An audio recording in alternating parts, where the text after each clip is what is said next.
This is the story you didn't know you needed. It starts with a lie, a whisper on the wind of the brutal American West, 1878. On the sun-scorched Whitaker Ranch stood Cole Whitaker, a man built from granite and silence. His wife's death years ago hadn't just widowed him, it had fossilized his heart. He was a fortress of solitude, demanding loyalty and truth from his hands. Deceit? That got you a horse and a swift goodbye. The ranch's rhythm, cattle, dust, hard labor, was his only comfort. Then Jesse rode in. Jesse, the new hand, silent, efficient, and unnervingly mysterious. Always the wide-brimmed hat, always the long-sleeved buttoned-up shirt. Even the other hands, grumbling men like Hank, noticed. "He's hiding something, Cole," Hank spat, his jealousy a bitter taste in the dust. "Never takes that hat off, never cleans up with the rest of us." Cole didn't speak, but he watched. He watched the subtle grace in Jesse's movements, the almost tender way he handled a skittish mare. It was a rhythm Cole had never seen in a man. A persistent, unsettling curiosity gnawed at him. It was unprofessional. It was unwelcome. It was magnetic. He found himself making excuses to be near, checking fences just where Jesse was working, lingering by the water trough.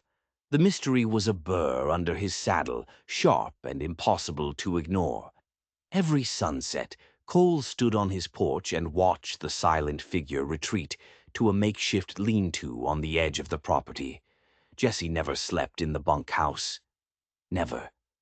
The tension wasn't just in the air, it was coiling in Cole's gut. He knew, with a certainty that both thrilled and disturbed him, that this silent hand was a ticking clock, and the truth was about to explode. The explosion came not with a bang, but by the water's edge. Cole was riding out a day of relentless frustration, heading to his secret spot on the North Fork of the Powder River. He needed the solitude. He needed the clear, cold water to wash away the feeling that his life was becoming unglued. He dismounted, the scent of pine needles a familiar balm. Then he froze. Movement, a flicker behind the willows. Instinct took over. Cole moved like the predator he was, hand already dropping to the Colt at his hip.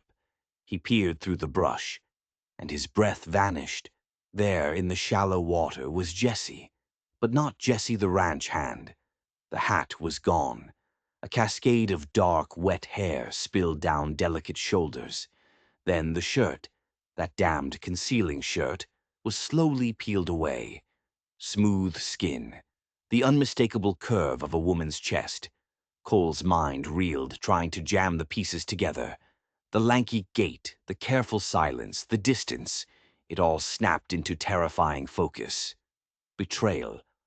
A hot, bitter wave of it washed over him. This wasn't just a deception, it was a profound, dangerous lie lived under his roof. He couldn't hold back the rage. "What in God's name do you think you're doing?" The roar ripped through the quiet canyon. Jesse snapped up, eyes wide with a flash of fear, and something else, defiance. She scrambled, clutching the wet flannel, pulling it on with trembling hands, her face crimson. "Cole," she gasped, her voice no longer the low, rough monotone he was used to. It was higher, softer, but laced with panic. He strode toward her, the sound of his boots crushing the wet leaves. "You're a woman, all this time. What kind of game is this?" She met his gaze, chin trembling, but her eyes hardened. "It's no game, Cole. It's survival." She stepped closer, her body shaking from sheer, unadulterated fury. What was I supposed to do? Ride in as a woman looking for work? What would that have gotten me? Scorn? Danger? I needed a place to hide. "You lied to me," he roared back, the betrayal a bitter taste. "And if I hadn't?" she shot back, the raw edge in her voice finally cracking. "Would you have given me a chance, rancher? Or would you have seen a woman alone and vulnerable, ripe for the taking like every other man in this damn territory?" The words hung in the air, sharper than any bullet. He saw not just the lie, but the desperation, the fiery courage that had driven her to this impossible charade. And in that instant, Cole's rage collided with a devastating, primal surge of something else. Recognition, respect, desire. He reached out, his hands gripping her wet shoulders, pulling her against him before either of them could think. His mouth descended, hard and demanding, a reckless collision of anger and an undeniable, years-long suppressed want. Her response was fierce, untamed, her hands clawing at his shirt, pulling him closer as if she, too, had been starving for this connection. When he finally pulled back, both were breathless. The air crackled with a dangerous energy. "Why?" he rasped, his voice rough. "Why were you running?" She took a ragged breath, her gaze dropping, the defiance finally crumbling into vulnerability. "Graham Tiller," she whispered, the name a shadow in the quiet canyon. "He wanted to own me. I had to disappear, to become someone else." Cole's jaw locked. Tiller. Unfamiliar, but the implication was clear. A man hunting a possession. A cold dread settled in Cole's gut, replacing the hot anger. He looked at her fear, her courage, and thought of his own unfillable void. A fierce, protective instinct, long dormant, flared to life. He reached out, his thumb gently tracing the curve of her jaw. "You're safe here, Jessie," he said, the words a low, firm declaration. "No one will touch you, not as long as you're on my land." It was more than a promise. It was a vow, and it changed everything. The morning after, a fragile truce settled over the ranch house. Cole was less guarded, Jessie more exposed. Their shared secret was a new, heavy weight. But the world outside knew the smell of blood. Hank was the viper. His jealousy of Jessie's quiet competence, now mixed with a self-righteous disgust, had been simmering for weeks. He saw the subtle shift in Cole's demeanor. He caught a fleeting glimpse of Jessie emerging from the main house after dawn. The gears of gossip started turning. "The new hand ain't no man," Hank muttered to a few hands, "and Cole's been mighty quiet about it." The whispers exploded. Like prairie fire, they swept from the bunkhouse to the dusty streets of Redemption.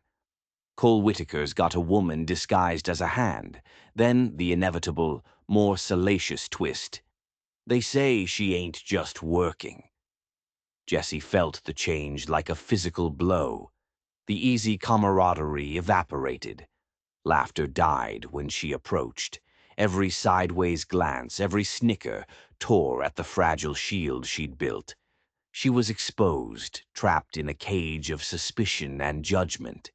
Cole felt it too. His authority was subtly undermined. The ranch felt tainted. He tried to stare the rumors down, but whispers are wind against a fire.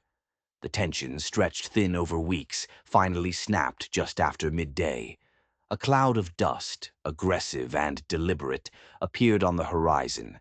5 riders, led by a silhouette that exuded predatory confidence. Graham Tiller.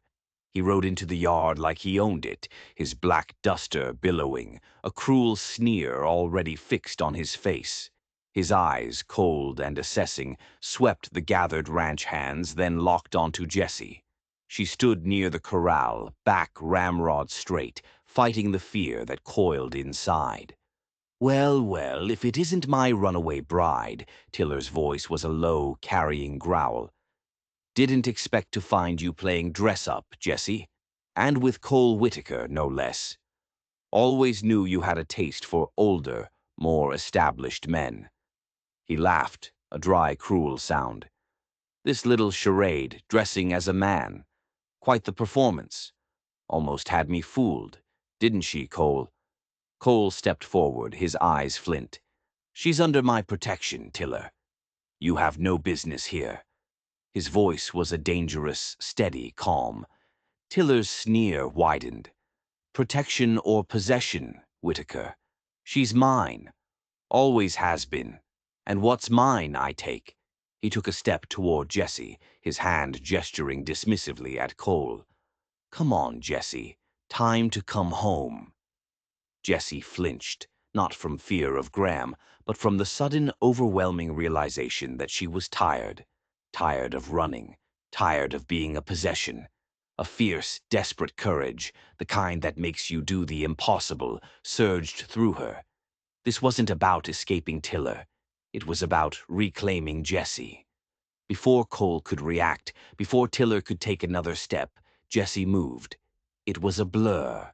Her hand, calloused from weeks of ranch work, went to the small Colt she still carried, concealed beneath her worn shirt. The shot cracked through the heavy air, sharp and deafening. Graham Tiller staggered back, a look of pure shock and disbelief contorting his face. He clutched his left arm, blood blossoming on his black duster. The bullet found its mark. Not fatal, but a clear, painful assertion of her will. Silence. A stunned, absolute silence, broken only by Tiller's ragged gasp. The ranch hands stood frozen. Cole, his own hand hovering above his weapon, stared at Jesse, then at Tiller. A flicker of awe passed over his rigid features. "Get him out of here," Cole commanded, his voice a low, final cut through the silence. "Take him to the sheriff. He won't be bothering anyone again." He walked toward Jesse, his gaze unwavering. He reached for her hand, his fingers closing around hers, firm and utterly reassuring. "You're not alone anymore, Jesse," he stated, his voice a promise that settled the dust in the yard. "Not anymore." It was a declaration, not just to her, but to every man standing witness. The Whitaker Ranch and the woman on it were under his unyielding protection. The second wave of dust settled. The relief was palpable, heavy, and it left a fragile peace. The days that followed were a quiet storm of internal change. Hank, true to his snake-like nature, packed his meager belongings one crisp morning and rode out without a word. A couple of younger, less loyal hands followed, unwilling to adapt to Cole's new, unspoken rules. But the majority stayed. They were the men who had seen Jessie's competence, her quiet determination, and the sudden, explosive strength she had shown against Tiller. Their loyalty to Cole and a burgeoning respect for Jesse solidified. The ranch, lighter in number, felt stronger, purged of its dissenting elements. Jesse, no longer bound by the heavy wool shirts and wide-brimmed hat, finally emerged. The transformation was subtle, a slow shedding of armor. The first day she appeared in a simple, practical dress. Her hair, previously hidden, was now often braided, catching the sunlight like spun copper. The fear that had shadowed her eyes began to recede. She no longer had to guard every word, every gesture. She was simply Jessie, strong, capable, her spirit fiercely independent. The hands, after an initial awkward pause, settled into a new rhythm. They addressed her by her name. Their respect was evident in their differential nods and the way they offered help with heavier tasks, not because she was weak, but because she was no longer pretending to be a man. Cole watched her. Always. Not with the rigid scrutiny of a boss, but with a quiet, observant gaze that held a newfound, almost startling tenderness.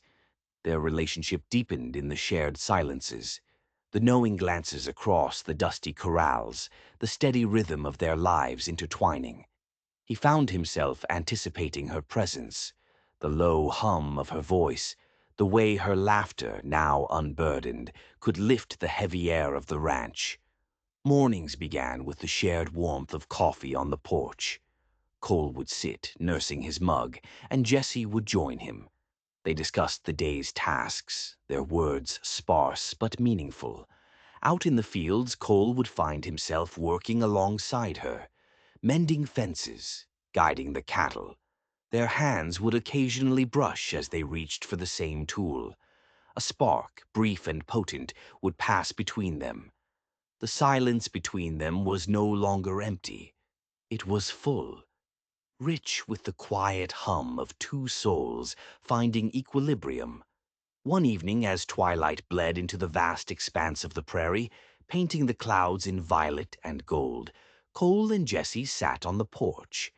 The air was cool, carrying the scent of sage.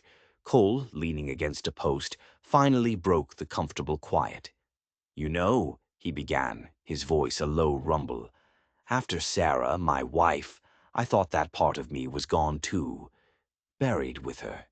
He paused, his eyes fixed on the distant hills. "I built walls around myself, brick by brick. Figured it was safer that way. Less to lose." Jesse remained silent, giving him the space he needed. Cole finally turned, his eyes meeting hers, holding a raw vulnerability. "Then you came. A boy, or so I thought. And you stirred things up, Jesse. Made me look at things differently. Made me feel things I thought I'd forgotten how to feel." He took a slow, deep breath. "I spent so long carrying that grief like a heavy stone. I thought it was a part of who I had to be. But you helped me set it down. Not forget her, never that, but to heal, to breathe again." He pushed off the post, stepping closer, his shadow falling gently over her. "And now, when I look at this ranch, at this life, I don't just see the ghost of what was," he said, his voice rough with emotion, raw and honest.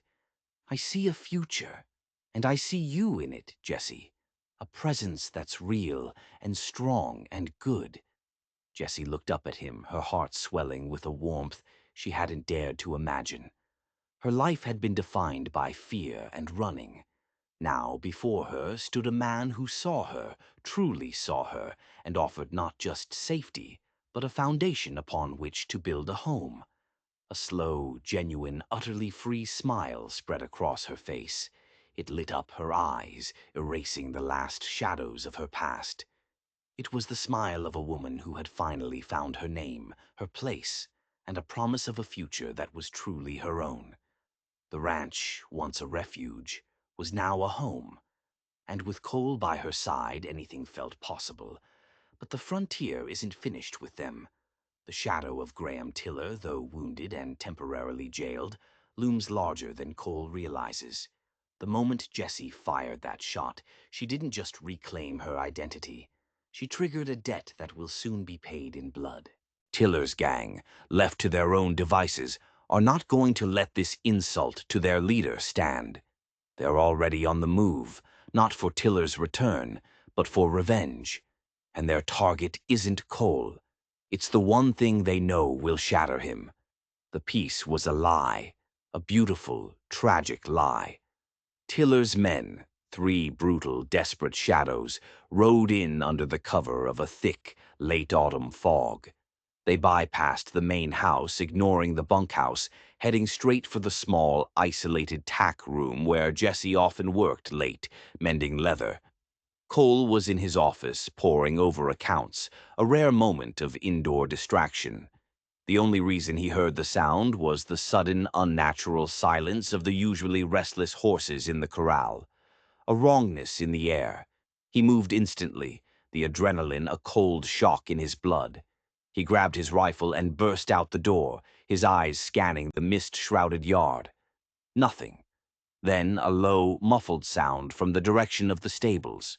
He ran, the fog turning the familiar path into a maze. He reached the stable corner and slid to a halt.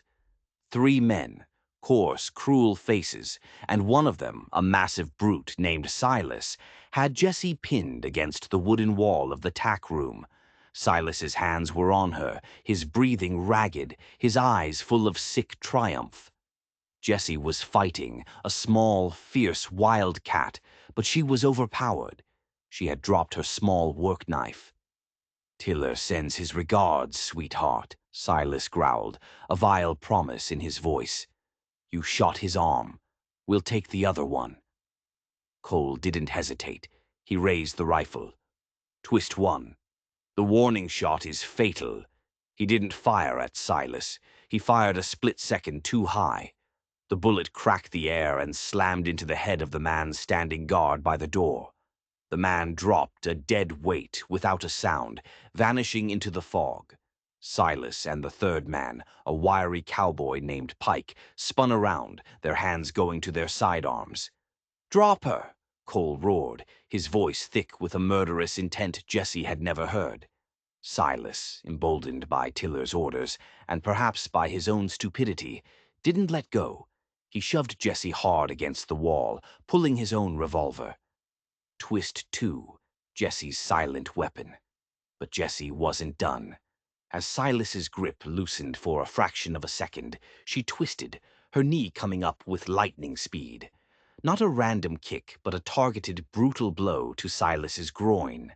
Silas screamed, a high, piercing sound of agony, dropping his gun and doubling over, clutching himself. The fight was now 2 against 1, Pike against Cole, with Silas writhing in the dust. Pike fired. The shot went wide, kicking up dirt by Cole's boots. Cole returned fire, his rifle bucking, the sound deafening in the enclosed space. Pike went down, clutching his shoulder, his own shot scattering harmlessly toward the roof. Cole didn't stop.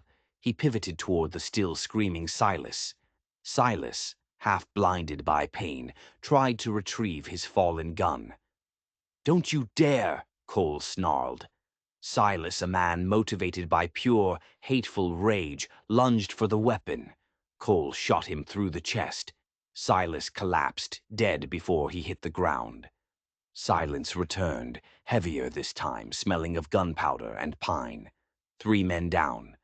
3 shadows swallowed by the fog. Cole rushed to Jesse. She was shaking, her eyes wide but unbroken. "Are you hurt?" he demanded, his hands gripping her arms, checking her fiercely. No, I'm fine. Cole, the third one. Twist 3. The invisible witness. There was no third one. He had only seen 3 men when he arrived. Pike was clutching his shoulder. The first man was dead. And Silas was dead. Cole looked around wildly. No, there were definitely 3 bodies. But then, out of the fog, a voice, high-pitched and full of terror, cut through the air. "They were here, boss. They got him. Tiller's men. They got Jed." It was Hank's voice. "Wait." Hank rode out. He left. Cole turned, rifle still raised. Hank stumbled out of the fog, his face white, his eyes darting frantically. He was covered in mud and his shirt was torn. "What in the hell are you doing here, Hank?" Cole demanded, suspicions flaring faster than a match strike. "I came back, boss. I regretted leaving. I was hiding near the line shack, saw those 3 riders. They tied up Jed back there. When I came out to help, they were gone. Said they were going to get revenge for Tiller." He pointed a shaking hand toward the line shack. "I tried to stop them. They must have split up. They took Jed." Cole stared at Hank. The fear was real. The dirt was real. The dead men were Tiller's. But Hank, back, after all the bitterness? Twist 4. The decoy. "They didn't take Jed," Jessie said, her voice surprisingly steady, stepping out from behind Cole. "Look closer, Cole." She pointed a finger, not at the bodies, but at Hank's torn shirt. "When I was fighting Silas, he reached for something in his pocket. A letter. He lost it." She crouched and picked up a piece of folded, damp paper from the ground by Silas's body. She opened it. The handwriting was a barely legible scrawl, but the words were crystal clear. "Take the woman. Kill the boss. But if you fail, ensure the ranch thinks we took the boy. It will buy us time. The real target waits in town." Cole's blood ran cold. The woman, the boss, the boy, Jed. Jed was the young, loyal hand who had replaced some of the men who left. And Hank, the man who had been replaced by a woman disguised as a man, and who had just conveniently returned and witnessed everything, was staring at them with a look of pure, sickly dread. "This is a diversion, Cole," Jessie whispered, her mind working furiously.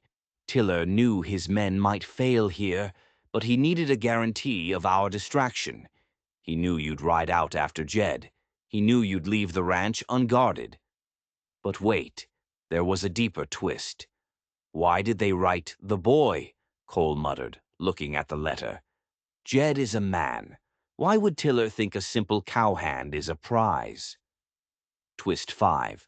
The real hidden identity. They didn't write the boy for Jed, Jessie said, shaking her head. They wrote it for me. Cole stared at her. What? Tiller never fully believed I was a woman. He knew I was running from something bigger. He kept calling me runaway bride as a taunt, but he never actually did anything definitive about my identity. He was testing me. Waiting. She took a breath. Cole, Graham Tiller isn't just a simple ranch owner. He's the younger brother of Senator Elias Tiller, the most powerful political figure in the territory. Elias Tiller's son, Nathan, ran away from a forced marriage arrangement 2 years ago to escape political obligations. They searched everywhere. The family put out a massive, quiet bounty for the boy, described only as young, dark-haired, and with a particular scar on his left shoulder. Jessie reached up and pulled her collar aside, revealing a thin, pale line just beneath her neck. When I cut my hair and put on the man's clothes, I thought I was hiding from Graham Tiller, the brute. But the Tiller family thought I was Nathan Tiller, the senator's son, avoiding his political obligations. The forced marriage they wanted him to enter? It was to a judge's daughter, a marriage that would seal a major land deal for the senator. The true stakes were colossal. This wasn't a domestic dispute. It was a political earthquake. Jessie wasn't just Jessie. She was Nathan Tiller, the key to the most powerful man in the territory's empire. Cole's head was spinning. The kissing, the vulnerability, the raw courage. The lie was even bigger than he could have imagined. And you knew this the whole time? Cole asked, his voice flat. No, only a few days ago. When Graham came here, he didn't call me Nathan because he wanted me as a woman, but his men, they're working off the senator's original bounty for the boy. Silas's letter proves it. The senator put the bounty on Nathan to ensure the forced marriage happened, to get the land deal. I was Nathan Tiller, but my sister Jessie was the one who was meant to be married off. She ran, and I, Nathan, ran to find her. When I couldn't, I put on her clothes and used her name. I became Jessie to hide from my father. And then I ran into Graham. Twist 6, the double switch and the final target. Cole stared at her, his mind running faster than a runaway freight train. Wait, you said your sister ran. Where is your sister, Jessie? She's in Redemption. She's safe. I was running to her, but I got delayed working here. She's the real prize. The one who will actually seal the marriage deal, because my father thinks I'm dead or lost forever. If the gang thinks Jed is the boy, they will be confused.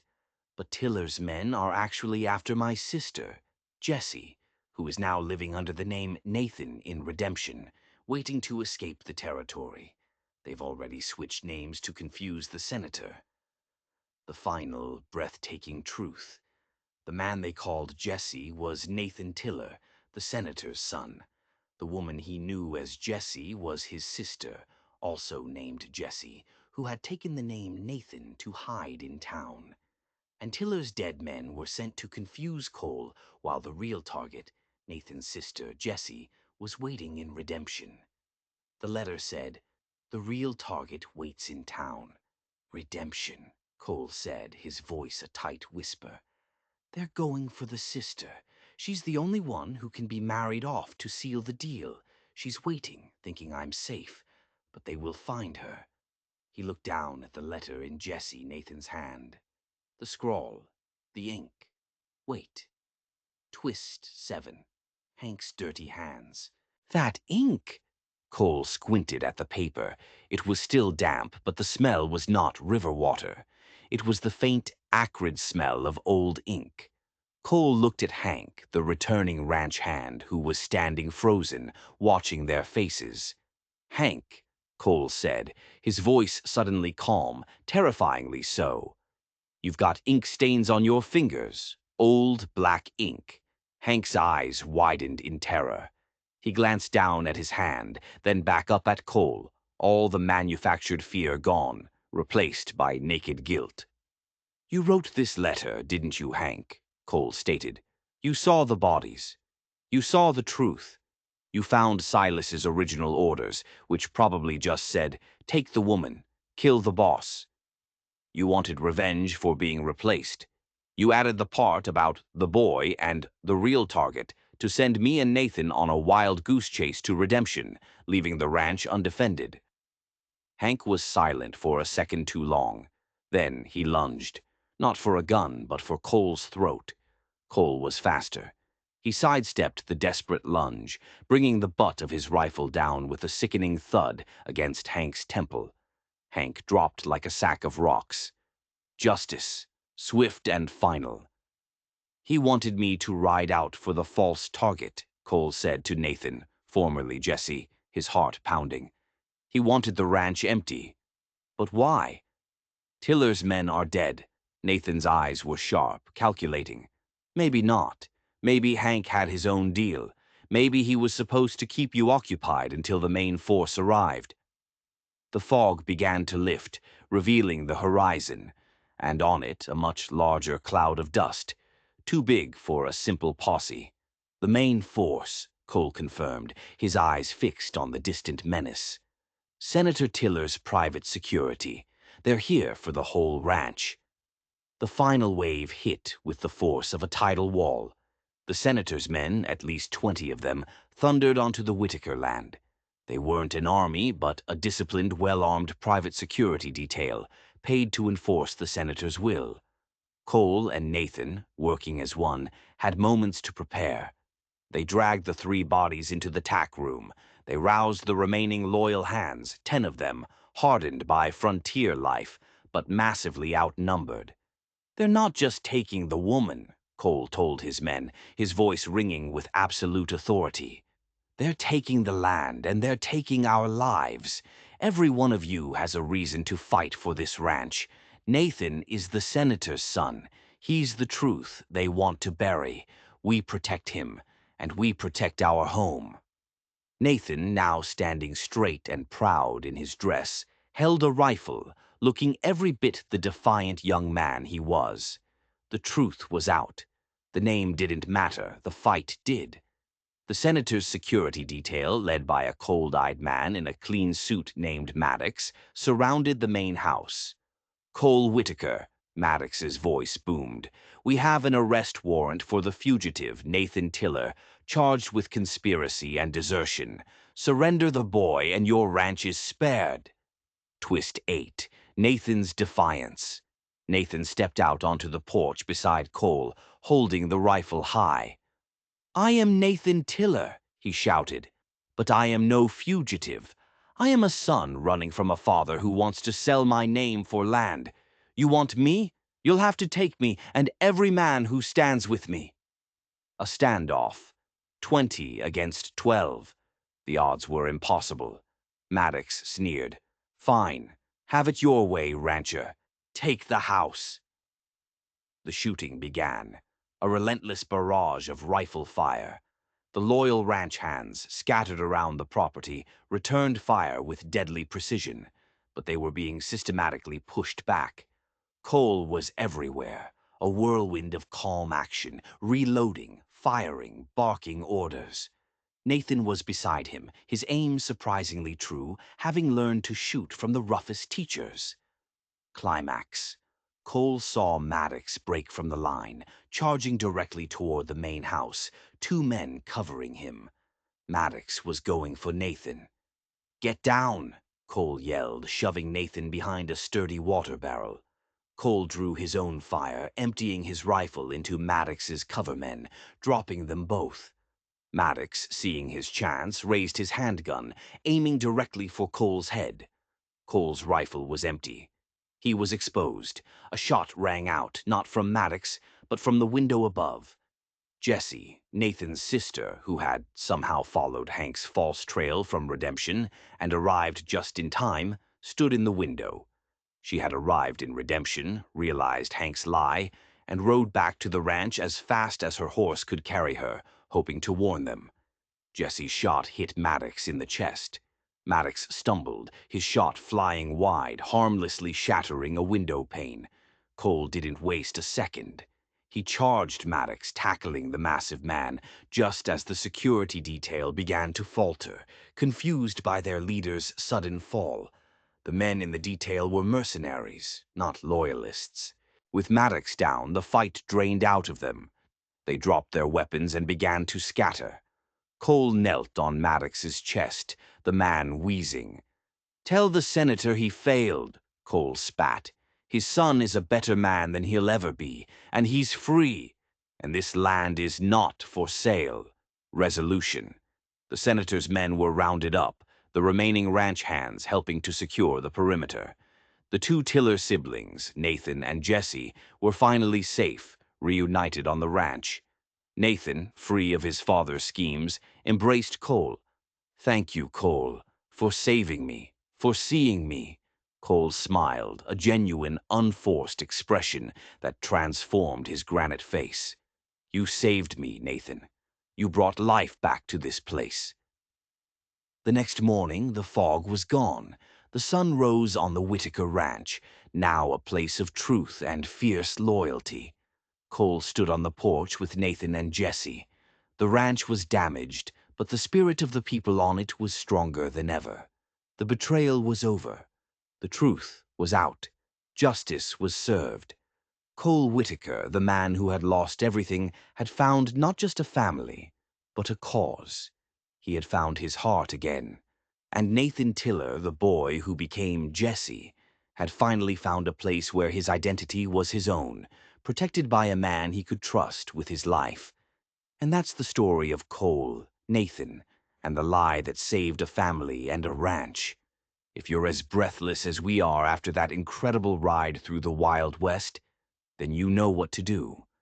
Don't let the next true story of deception, discovery, and frontier justice pass you by.